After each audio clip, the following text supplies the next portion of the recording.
मेमन। अस्सलाम वालेकुम, आप देख रहे हैं प्रोग्राम मुनीर मेमन के साथ। पाकिस्तान में बड़े पैमाने पर तब्दीलियां हो रही हैं। 2 दिन में 2 बड़ी तब्दीलियां हुई और उन तब्दीलियों के साथ बहुत से सवालात उठाए जा रहे हैं। पाकिस्तान के अदालती निज़ाम की बात करें तो यहाँ पे जिस पैमाने पे तब्दीलियां नज़र आ रही हैं, माजी में इस तरह की कोई मिसाल नहीं दिखाई देती। 2 ही दिन के अंदर पाकिस्तान के सुप्रीम कोर्ट के 2 सीनियर मोस्ट जजेस साहिबान ने इस्तीफ़ा दे दिया और इनमें जो इस्तीफ़े सामने आए उसके बाद जो सूरत हाल निकल के आ रही है कि पाकिस्तान का जो अदालती निज़ाम है, क्या वो इतना ही फ्रेजाइल है? क्या वो उसमें बहुत से ऐसे मामलात हैं जो अभी तक हमारे सामने नहीं आए?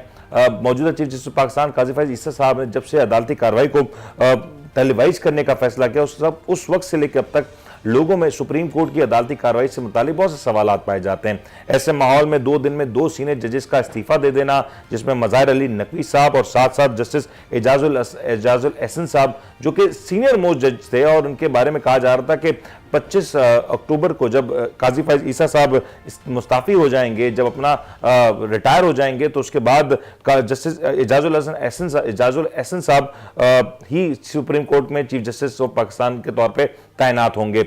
लेकिन वहां पे उन्होंने इस्तीफा दिया और उसके बाद अब जो 3rd नंबर पे जो सीनियरिटी में जो आ रहे थे जस्टिस सरदार तारिक मसूद साहब, उनका जो दौर है वो भी मार्च में ही इख्तिताम पजीर हो जाएगा, उनकी रिटायरमेंट हो जाएगी। इसके बाद जस्टिस मंसूर अली शाह साहब चीफ जस्टिस ऑफ पाकिस्तान के एक मजबूत उम्मीदवार के तौर पे सामने रह जाएंगे।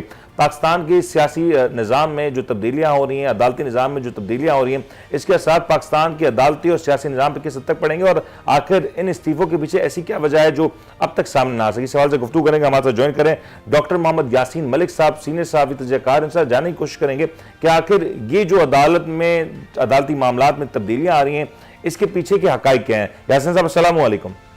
वालेकुम अस्सलाम वरहमतुल्लाह, कैसे हैं आप? यासीन साहब, ये बताइएगा कि क्या आपने मतलब देखा है कि किसी भी मुल्क में 2 जजेस, सीनियर मोस्ट जजेस, एक ही दिन के वक्फे से एक एक करके मुस्ताफ़ी हो जाए, उसकी कोई वजह भी ना दी जाए? यू नो कि हमारे जैसे मुल्क में एक चीफ जस्टिस का जो एक दौर होता है बड़ा मुनफरिद होता है, बड़ा एक उसकी एक अपनी एक पोजीशन है, अपना एक मुकाम होता है। ऐसे मुकाम पे आके फिनिशिंग लाइन के पास आके जो जजेस मुस्ताफ़ी हो रहे हैं, उसके पीछे की वजह क्या है? उजरे वाला, मैं थोड़ा सा टिपिकल गुफ्तगू करने का आदी नहीं हूँ, मैं बड़ी खुली डुली बात करता हूँ। मैं यहाँ पे यही कहूँगा कि बड़ी माजरत के साथ के छोटे छोटे बड़ी बड़ी सीटों पे बैठ गए थे, इतने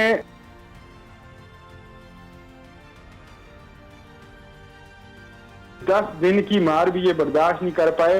मेरे कुछ साफी दोस्त कह रहे थे कि ये ब्लैकमेलिंग का सिनेरियो हो सकता है। भाई, ब्लैकमेल पल्ले नहीं तेला तो करे मेला मेला, अपने पल्ले सच हो तो बंदा ब्लैकमेल ना हो ना। ब्लैकमेल वही बंदा होता है जो किरदार का पक्का ना हो, जो रिश्वतें लेता रहो। सबूत तो उसी के खिलाफ होते हैं ना जिसके करैक्टर में झोल होता है। हम इस टेक्निकल गुफ्तगू में पड़ गए हैं कि ये क्यों, कैसे, किधर से हो रहा है।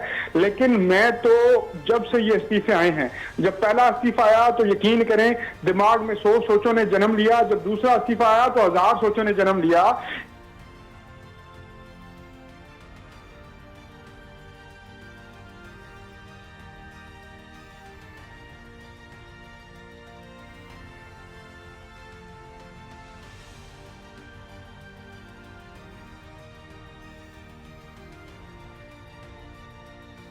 लेकिन यासीन साहब, आप ये जो गुफ्तगू कर रहे हैं, मतलब ये आपकी गुफ्तगू से ऐसा लग रहा है कि ये तो बात साबित शुदा है कि यहाँ पे कोई मामलात में खराबी थी, या यहाँ अब तक कोई चीज साबित तो नहीं हुई है। जब तक साबित नहीं हो जाती तो हम इस तरह से इल्जाम तो नहीं लगा सकते। अच्छा, मुझे ये बताएं इल्जाम तराशी तो ये होती ना कि वो डटे रहते, वो इस्तीफा ना देते, वो खड़े हो जाते। उन्होंने इस्तीफे की वजूहात तो नहीं बयान की ना। अगर ये इस्तीफे की वजूहात बयान की जाती, आपको इदारा आपका निकालेगा या मुझे मेरा इदारा निकालेगा, तो क्या हम इदारे के खिलाफ एक छोटे से साफी हो कि ये तो ऑनरेबल जो हमारे चैनल के मालिकान होते हैं, इनका तो जाती बिजनेस होता है ना, हम उनके खिलाफ स्टैंड ले लेते हैं कि यार हमारा हक बनता है, आप इस तरह में कैसे निकाल सकते हो?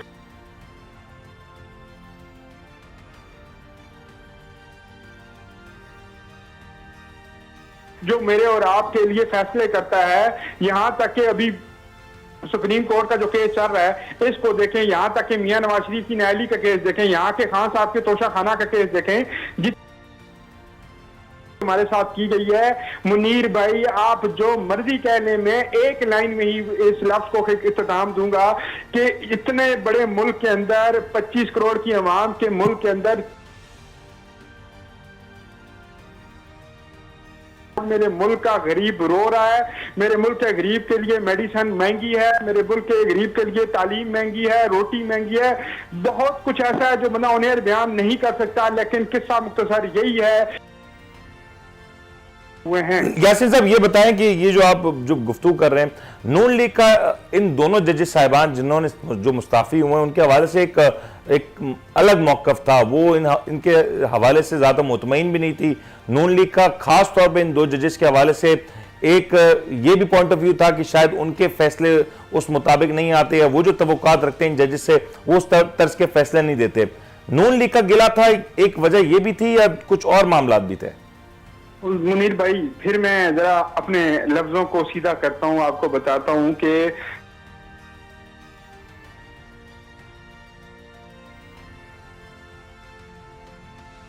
वो किसी के खुश करने के लिए नहीं आता या उसके फैसले खुश करने के लिए नहीं होते। वो अड़ जाता, डट जाता, अपनी सीट पे बैठा रहता, किसी के खिलाफ फैसला दे देता।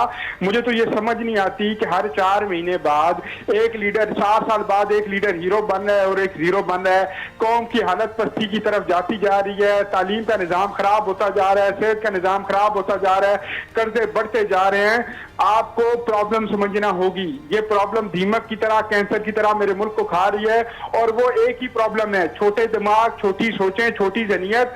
मैं नहीं तो उसके बाद मेरी औलाद। यहाँ पे ये चक्कर है कि मैं अगर अभी अच्छी सीट पे बैठा हूँ, जज लगा हुआ हूँ, तो मैं अपनी नस्लों को महफूज कर जाऊं। हमारे यहाँ कहा जाता है ना कि एक मछली तालाब को गंदा करती है, यहाँ पे 99 गंदी पाई जाती हैं, और एक मछली जो साफ होती है उसको भी गंदा कर दिया जाता है। आप और मैं अगर आंखें नहीं खोलेंगे, अगर अवाम को हकीकत बात नहीं बताएंगे, डके छुपे लफ्जों में बात करेंगे, तो खुदा की कसम इस कौम के साथ बहुत बड़ी लेकिन इसके बाद ये सिलसिला रुकेगा या ये सिलसिला आगे बढ़ेगा? आपको लगता है कि मजीद इस्तीफे आ सकते हैं और कुछ दीगर इदारों से भी इस्तीफे आ सकते हैं, दीगर अहम शख्सियात के भी इस्तीफे आ सकते हैं? जी बिल्कुल। इस्लामाबाद की हमारे ये बता रही हैं कि एक इस्तीफा एक और चीफ जस्टिस साहब हैं, वो अनकरीब देने वाले हैं। का तस्करा किया जा रहा है। बस व्हाटएवर जो भी हवाएं जो हैं वो काफी कुछ कह रही हैं, लेकिन ये भी कहा जा रहा है कि वो जो चीफ जस्टिस साहब हैं वो किसी और बेंच में दाखिल हो सकते हैं। मतलब उनकी वफाएं अब किसी और के लिए वो यकीन दहानियां करवा रहे हैं कि मैं अब आपके खिलाफ नहीं जाऊंगा। मैं फिर वही बात कह रहा हूं मुनीर भाई, जस्टिस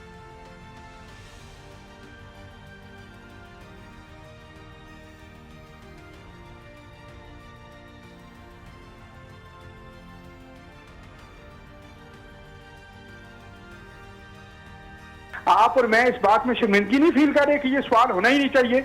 ये इस मुल्क का निजाम है, चीफ जस्टिस, काजी।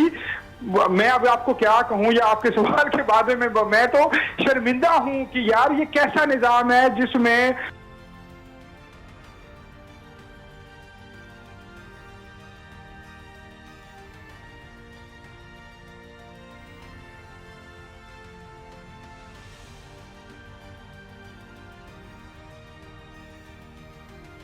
यहां तक इस्लामाबाद की हवाएं गवाही दे रही हैं। अब आप खुद सोचें, मैं तो शर्मिंदा हूं, मैं एक पुलिस वाले से क्या गिला करूं, एक एएसआई से क्या गिला करूं। जब मैं सर्वे देखता था, इंटरनेशनल सर्वे देखता था कि मेरा जो जुडिशियल सिस्टम है, मेरा जो निजाम है, जो मेरे जज हैं, वो मेरे जो काजी हैं वो फैसले नहीं ठीक देते, वो 128वें नंबर पे हैं।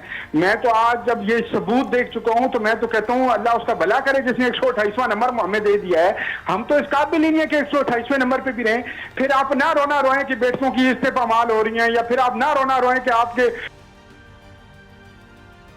यहाँ गरीब जो है वो सड़क पे बिलक रहा है, उसके बच्चों को रोटी रोजी नहीं मिल रही। फिर आप किसी चीज का रोना मत रोएं, ना रोएं। अब आप बैठ जाएं, आप मुस्कुराते हुए सवाल करें, मैं मुस्कुराते हुए जवाब देता हूं। इस निजाम के ऊपर हम ढके छुपे लफ्जों में बात करते हैं, सियासतदान को निकालेंगे, वो 2 नंबर है। मोहतरम बात को समझें, ये निजाम ही सारा गड़बड़ है। ये निजाम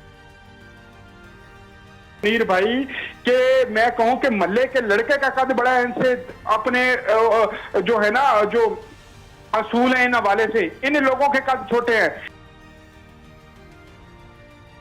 आवाम का ये 25 करोड़ का जहां पे हाल है, हर उस शख्स का किरदार है जो इस मुल्क के अंदर 1 साल भी किसी बड़ी सीट पे रहा है। अच्छा यासिन साहब, मुझे क्योंकि मेरा प्रोग्राम का वक्त महदूद है, मुझे ये बताइएगा कि अभी हम देख रहे हैं कि अदालत में एक मामला चल रहा है इंट्रा पार्टी इलेक्शंस के हवाले से। सुप्रीम कोर्ट में इलेक्शन कमीशन की जानिब से आज ये दरख्वास्त की गई जो तहरीक इंसाफ के हवाले से पेशावर हाईकोर्ट के डिवीजनल बेंच ने जो फैसला दिया था उसके ऊपर नजरसानी की जाए। सुप्रीम कोर्ट में इस फैसले से पहले इलेक्शन कमीशन पाकिस्तान ने 13 सियासी जमातों को डीलिस्ट कर दिया। कहीं ना कहीं इसकी वजह यह भी नजर आती है कि वो अपने इस कॉल को या अपने इस मौकफ को और तकवीत देना चाहते हैं कि हमने दीगर जमातों को भी डीलिस्ट किया तो हम तहरीक इंसाफ को भी डीलिस्ट करने का इख्तियार रखते हैं। आपको लगता है कि पाकिस्तान में वैसे भी जो इंट्रा पार्टी इलेक्शन जो जमातों के होते हैं वो कितने ट्रांसपेरेंट होते हैं और इसका नतीजा क्या निकल सकता है? ट्रांसपेरेंट होते तो मौलाना फजल रहमान, नवाज शरीफ, जरदारी, बाकी ये जो लीडरान हैं नाम नेहाद, ये चकजई, ये इमरान खान, ये हमारे ऊपर खत्म ना हो चुके होते।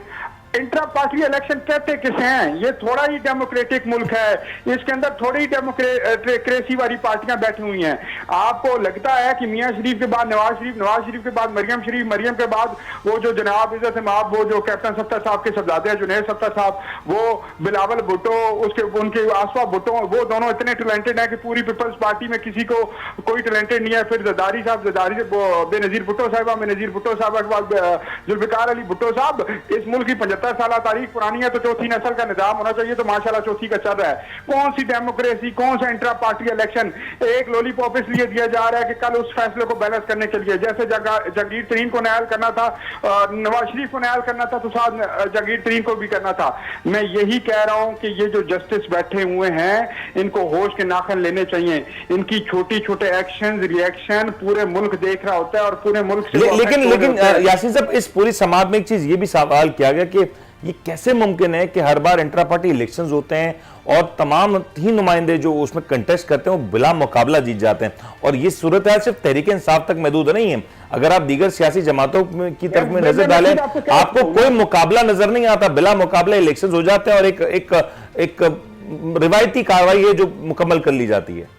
मैं आपको कहूं, अकबर एस बाबर ने अभी जो केस फाइल किया हुआ है, आप बताएं ये नेक नीयत की बुनियाद पर है? क्या ये पार्टियों को ठीक करने के लिए है?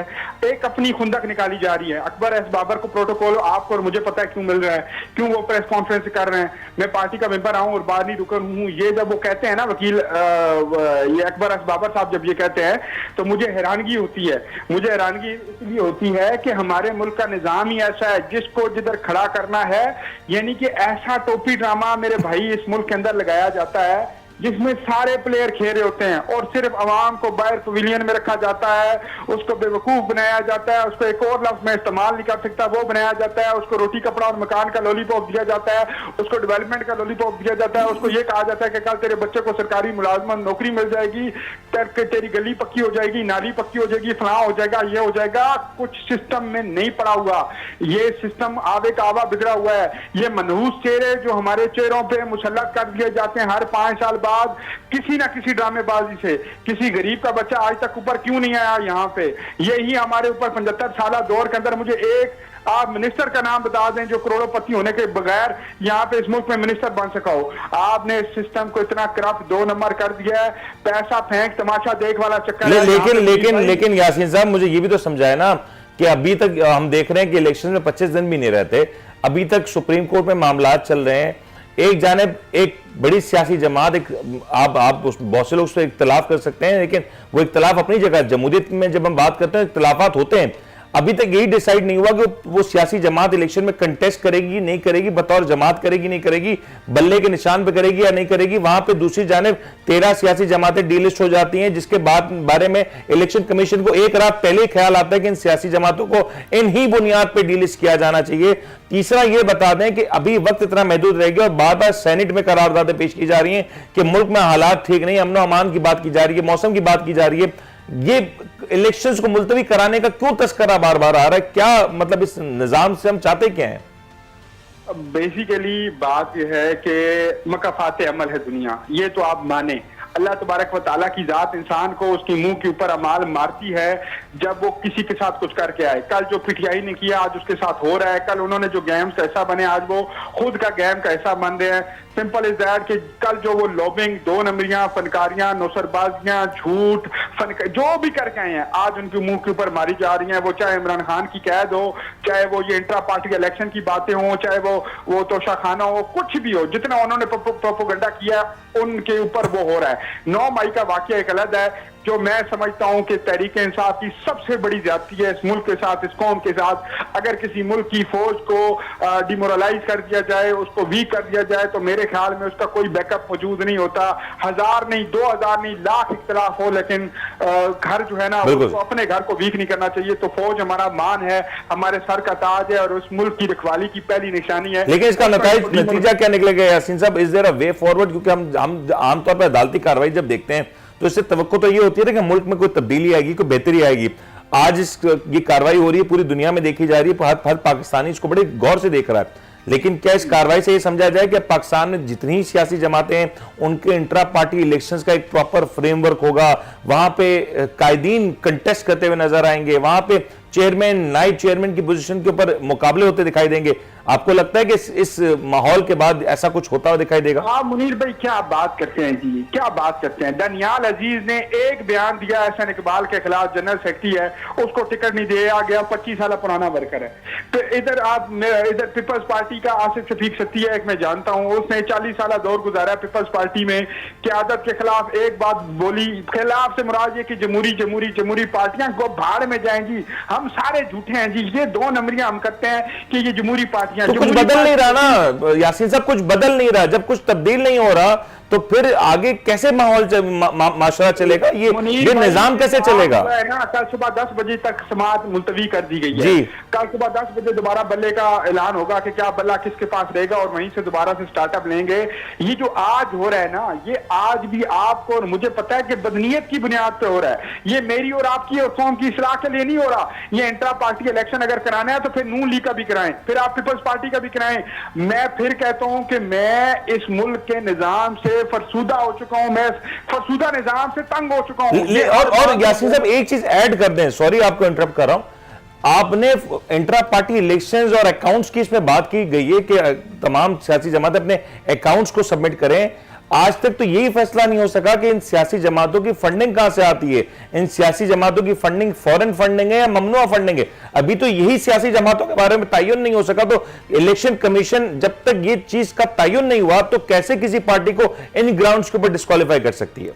पहली तो बात यह है ना कि सिस्टम को अगर ठीक करना है ना तो करा दें इलेक्शन लेट, 6 महीने करवा लें इलेक्शन लेट, सबको प्रॉपर मौके दें। इलेक्शन ये जो फंडिंग आपकी बात मान ली जाती है कि ये सारा सिस्टम को ठीक होने के लिए हो रहा है, तो फिर लगाए ना पाबंदियां कि 2-2 करोड़ 4-4 करोड़ 5-5 करोड़ एक एमपीए ना लगाए, रात को 2000 का 3000 का वोट ना खरीदे, जाके बिजली गैसों के बिल जमा ना कराए, गलियां पक्कियां ना करवाए। उसके घर में बकरे क्यों पक रहे हैं इस टाइम? आज वो जो बकरे पकवा के गरीब को वेलकम कर रहा है वोट के चक्कर में, कल वो बकरे की मां भी निकालेगा, बकरे का बच्चा भी निकालेगा, बकरे की नस्लें भी तुम्हारे खून से निकालेगा। कल तो हमारे बच्चे का फ्यूचर मुस्तकबिल के साथ वो ऐसा खेलेगा जिस तरह आज तुम्हारे साथ खेला जा रहा है। तो देखें ये पूरे सिस्टम जो है ना हाईजैक वो हुआ है। मुझे तो आज जो आपने टॉपिक बताया था ना, उस टॉपिक पे मैं ये सोच रहा था कि काश मैं कुछ सही लफ्ज की नुमाइंदगी कर पाऊं, कुछ बोल ऐसा पाऊं कि कुछ अवाम को समझ आ जाए। किस्सा मुख्तसर मुनीर भाई, मेरे पास सिर्फ एक है आज, बड़ी सी